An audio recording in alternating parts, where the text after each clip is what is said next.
Everyone. तो अब हम स्टार्ट कर रहे हैं कैटायन डिटेक्शन ग्रुप 4 की। तो हमने एकदम फर्स्ट फर्स्ट वीडियो में तो बात करी थी कि जेई के सिलेबस में, नीट के सिलेबस में सिर्फ जिंक और निकल है।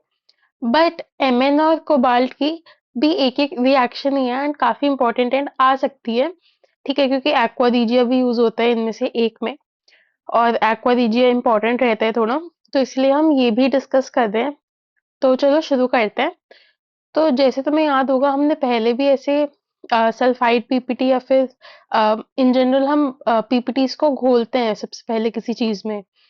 तो इसका कंटेक्स्ट ये है कि जैसे हम कटायंस के केस में क्या करते हैं कि जो तुम्हारा सॉल्यूशन है, तुम टेस्टिंग के दौरान जैसे सल्फाइड्स बन गए, कार्बोनेट्स वटेवर जो भी बन गए, तो तुम उसे फेंक के नया ओरिजिनल सॉल्यूशन लेके कंफर्मेटरी टेस्ट नहीं करते, तुम उसी में ही कंफर्मेटरी टेस्ट स्टार्ट करते हो।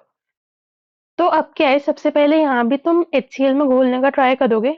सो जैसे ZnS है, तो HCl में घुल जाता है एंड यू गेट Zn2+। ठीक है, फिर उसके बाद अब जैसे है Mn2+, ये भी जो है घुल जाता है HCl में।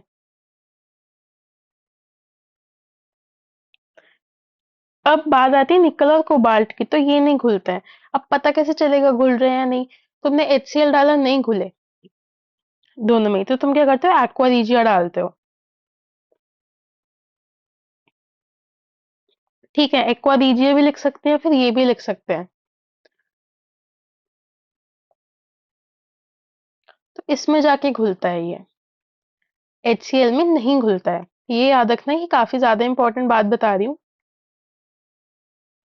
ठीक है, नॉट इन HCl।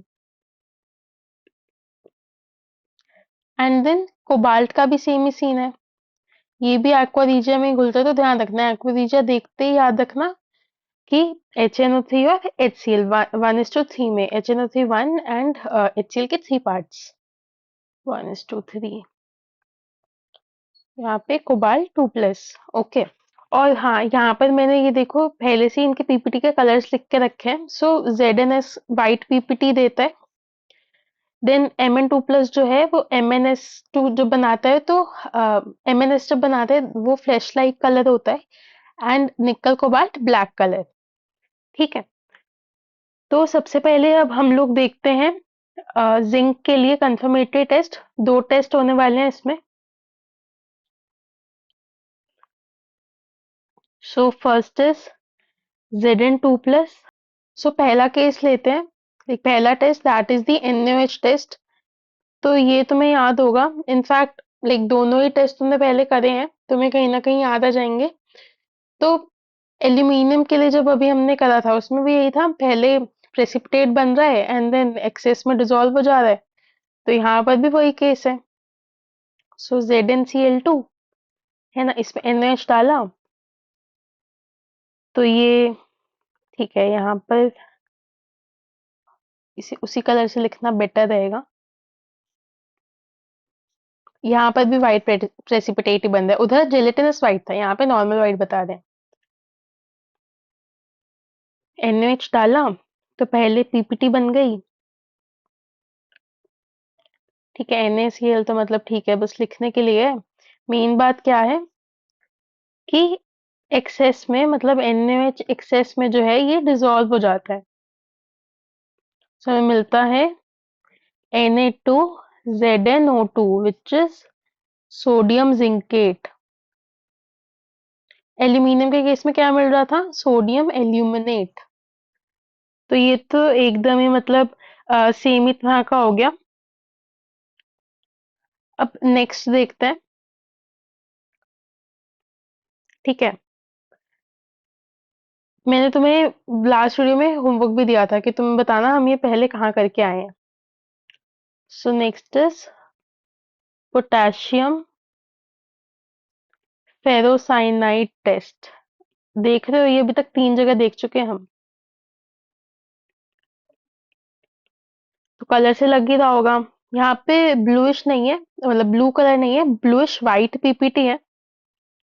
ठीक है, तभी मैंने थोड़ा इस टाइप का ब्लू लिया है। सो ZnCl2, इसमें यू पुट ये है, अभी तक तो याद हो गया होगा, पोटेशियम फेरोसाइनाइड का फॉर्मूला। तो इससे तुम्हें मिलता है zinc ferrocyanide.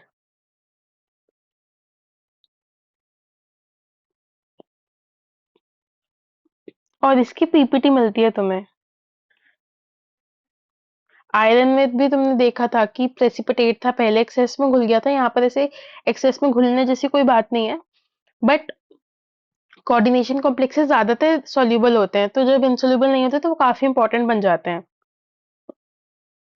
So this is bluish white. ठीक है, ये काफी इंपॉर्टेंट है। मतलब पोटेशियम फेरोसाइनाइड पे वो क्वेश्चन दे सकते हैं ऐसे बना के, क्योंकि अभी तक तुम तीन तीन देख चुके हो। ठीक है, तो ये इतना ही था। मतलब कटायंस में तुम देखो काफी छोटे छोटे से ही पोर्शंस है, ज्यादा बड़े पोर्शंस है नहीं है, बट डायरेक्ट 4 नंबर का सवाल इसमें से कुछ भी उठा के पूछ लेते हैं। अब नेक्स्ट देखते हैं Mn+2। इसमें खाली एक ही रिएक्शन देखनी है हमें।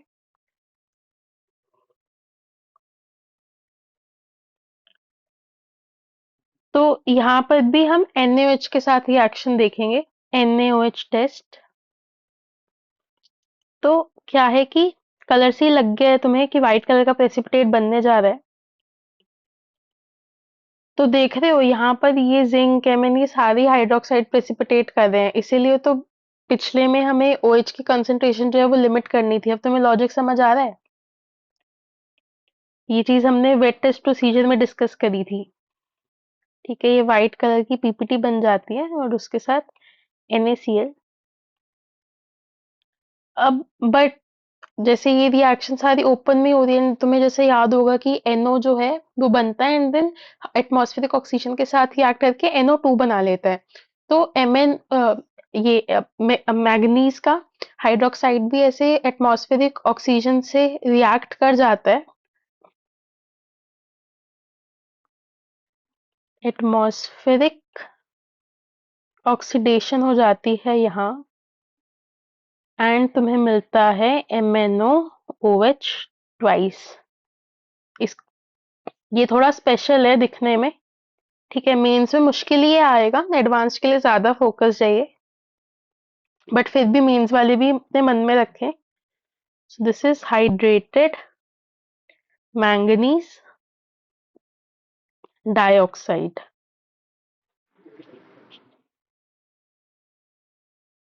एंड जैसा कि क्लियर हो ही रहा है, this is also blue in colour. Sorry, blue नहीं, ब्राउन। मतलब कलर से ही दिख रहा है, this is brown in colour. तो इसमें इतना ही था। NaOH टेस्ट में तुम देख रहे थे, पहले तो व्हाइट कलर का नॉर्मल प्रेसिपिटेट हो गया एंड देन जो है एटमॉस्फेरिक ऑक्सीडेशन होके ब्राउन हो गया। अब हम नेक्स्ट देखते हैं निकल। तो इसका सल्फाइड एक्वा रिजिया में घुलता है। ठीक है, उसकी डिटेल रिएक्शन एक बार ऊपर बता देती हूँ। ठीक है, वैसे तो हमने ये पहले इन सम सेंस देख रखी है। HNO3 जैसी काइंड ऑफ रिएक्शन होती है, तो ये आइडिया रहना चाहिए, इसलिए बार बार लिख रही हूँ। प्लस HNO3 प्लस HCl, तो इससे क्या होता है NiCl2 and NO gas and sulfur and H2O, and then further NO atmospheric oxygen से रिएक्ट कर जाएगी, सल्फर HNO3 से रिएक्ट कर जाएगा। ये सब हमें अब बहुत अच्छे से आता है। इनफैक्ट हमने ग्रुप 15 में भी देखा है। एक्वा रीजिया काफी इंपॉर्टेंट है for both mains and advanced. तो अब निकल के लिए एक ही रिएक्शन देखते हैं, and that is like very very important. उस पे इतने सवाल आ चुके हैं ना प्रीवियस ईयर्स में, तुम अभी देखोगे नीचे। So this is also one of the reaction जिसमें रेड कलर बन रहा है। So this is dimethyl glyoxime reaction, dimethyl glyoxime test, या फिर इसे ब्रिलियंट रेड पीपीटी टेस्ट भी बोल देते हैं।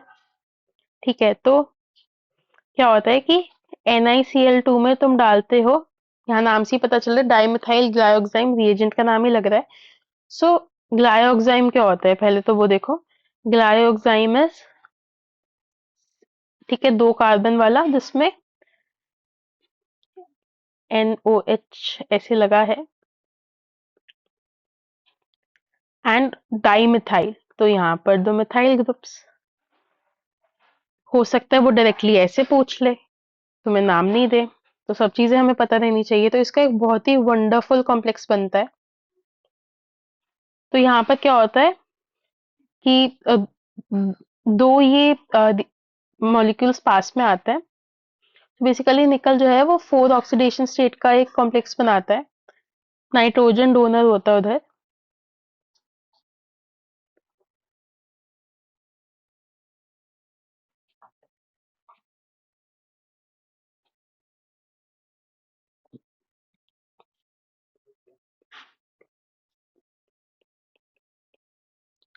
ठीक है, जो इनका OH है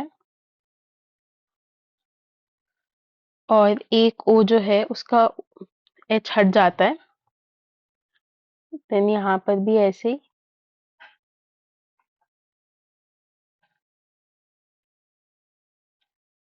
ऐसे खुद बना के देखा करो, ज्यादा याद रहता है उससे।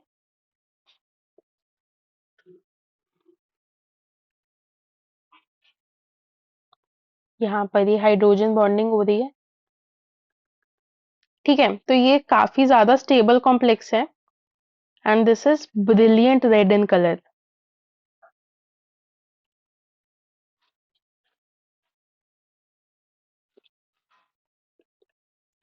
एंड यस, इसकी भी प्रेसिपिटेट हमें ऑब्टेन होते हैं। इसके अलावा we get NH4Cl and H2। ठीक है, मतलब ये तो स्टिल बता रही हूँ। तो ये मिलता है हमें इधर। अब ये तुम्हें सोचने वाली बात है NH4Cl आया कहाँ से। तो हम यहाँ पर एक्चुअली NH4OH की प्रेजेंस में करवाते हैं रिएक्शन। ठीक है, सो निकल में यही काफी ज्यादा इंपॉर्टेंट था, है ना, इसे बहुत अच्छे से ध्यान में रखो। अब हम कोबाल्ट के लिए बस एक रिएक्शन देखते हैं एंड उस पे PyQ भी आ रखा है। तो तुम्हें याद होगा एक्वा रीजिया के लिए निकल के साथ हमने रिएक्शन देखी, वही नॉर्मल HNO3 जैसी थी, बट इधर कुछ स्पेशल होता है। इधर एक्वा रीजिया के साथ स्पेशल रिएक्शन होती है। तो ये जब एक्वा रीजिया से रिएक्ट करता है ना, तो तुम्हें COCl2 मतलब CO2 प्लस तो मिल रहा है, बट NO ना मिलके NOCl मिल रहा है। बाकी सब सेम है।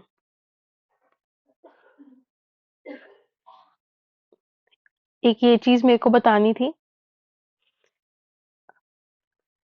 तो अब रिएक्शन देखते हैं जो ज्यादा इंपॉर्टेंट थी। सो COCl2 में तुम डालो KNO2, potassium nitrite and CH3COOH। तो तुम्हें क्या मिलेगी, देखने से ही पता चल रहा है, तुम्हें मिल रही है yellow precipitate of potassium hexa nitro cobaltate. Potassium, ठीक है, हेक्सानाइट्राइटो बोल दिया, कोऑर्डिनेशन से आ गया ये कोबाल्ट। ठीक है, कोबाल्ट। ठीक है, तो इसके येलो प्रेसिपिटेट आ गए। उसके अलावा बाकी प्रोडक्ट्स तो ठीक ही है, मेन है कि NO गैस निकल रही है यहाँ पे, ये भी इम्पोर्टेंट है। बाकी तो नॉर्मल से तुम्हारे KCl हो गया एंड CH3COO ये सब तो नॉर्मल से है। अब ये रिएक्शन में यहाँ पे इसलिए लिखे क्योंकि काफी इंपॉर्टेंट है, इधर NOCl बन रहा है, NO नहीं बन रहा है। निकल के लिए NO ही बन रहा था, विच इज एक HNO3 के साथ वाली काइंड ऑफ रिएक्शन है, तो इसलिए मैंने वो ऊपर लिख दिया। तो ये तो हो गया थ्योरी का पार्ट। अब चलो हम देखते हैं PYQs। So yes, this is the PYQ time now. चलो करते हैं। पहला क्वेश्चन है 29 जन 2024 का। ये बोल रहे हैं कि a reagent which gives a brilliant red precipitate with nickel ions in a basic medium, direct अभी करके आए हैं, डाइमिथाइल ग्लाइऑक्साइन। उसके बाद है, ये मुझे एग्जैक्टली याद नहीं है, मोस्टली 2024 का ही ये क्वेश्चन है। तो ये बोल रहा है कि consider the test for group 4 cations. Okay, so ठीक है, सल्फाइड के साथ ब्लैक प्रेसिपिटेट बना। अच्छा, यहाँ से मेरे को हिंट लग गया कि या तो कोबाल्ट होगा या निकल होगा। फिर बोल रहा है एक्वा रीजिया के साथ NOCl मिला। ठीक है, अब तो मैं कंफर्म ही हो गई, कोबाल्ट है।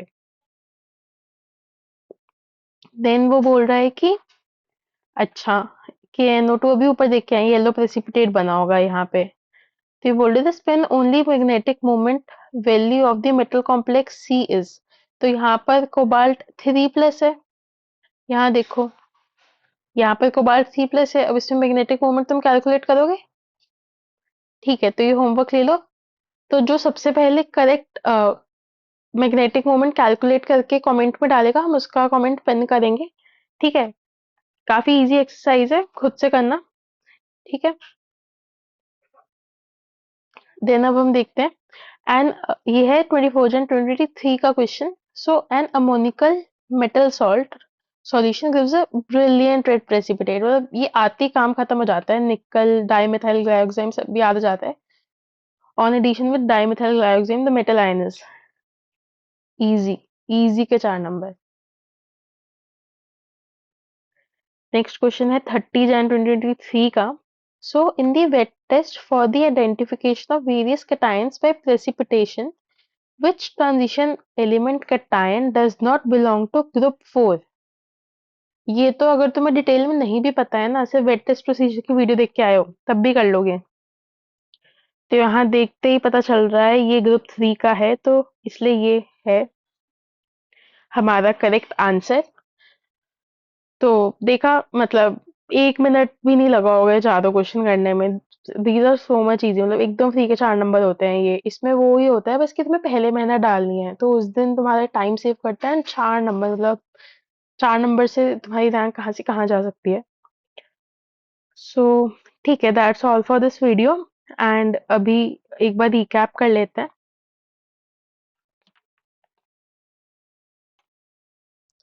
सो हम देख रहे हैं कैटायन डिटेक्शन ग्रुप 4 के लिए। पहले हमने डिस्कस करा कि सल्फाइड्स की पीपीटी कैसे होती है। तो जिंक के लिए वाइट, Mn+2 के लिए फ्लैश लाइक और निकल कोबाल्ट के लिए ब्लैक। देन हमने देखा कि जिंक Mn जो है वो तो घुल जाते हैं HCl में। निकल कोबाल्ट के लिए एक्वा रिजिया लगता है। निकल में NO बनता है और कोबाल्ट में NOCl बनता है। फिर अब देखते हैं जिंक के लिए 2 टेस्ट देखे। एक है NaOH, एग्जैक्टली एल्यूमिनियम जैसा, पहले white precipitate and then soluble zincate. फिर पोटेशियम फेरोसाइनाइड में यहाँ पे प्रेसिपिटेट बनता है ब्लूइश व्हाइट। Mn+2 के लिए क्या देखा, NaOH टेस्ट वही, व्हाइट पीपीटी बन गई। बस यहाँ खास बात क्या थी, एटमॉस्फेरिक ऑक्सीडेशन होके ब्राउन कलर का हाइड्रेटेड मैंगनीज डाइऑक्साइड बन जाता है। निकल के लिए one and only the famous dimethylglyoxime का ब्रिलियंट रेड पीपीटी वाला कॉम्प्लेक्स। एंड इन कोबाल्ट के लिए हमने एक सिंपल सी रिएक्शन देखी कि KNO2 के साथ रिएक्ट कराओ तो तुम्हारे पास ये कॉम्प्लेक्स बन जाता है येलो कलर का एज पीपीटी, एंड NO गैस रिलीज होती है। और ये आई होप तुम ये लोग सॉल्व करोगे, इसका मैग्नेटिक मोमेंट निकाल के कमेंट्स में डालोगे, ठीक है। So that's all for this video, thank you.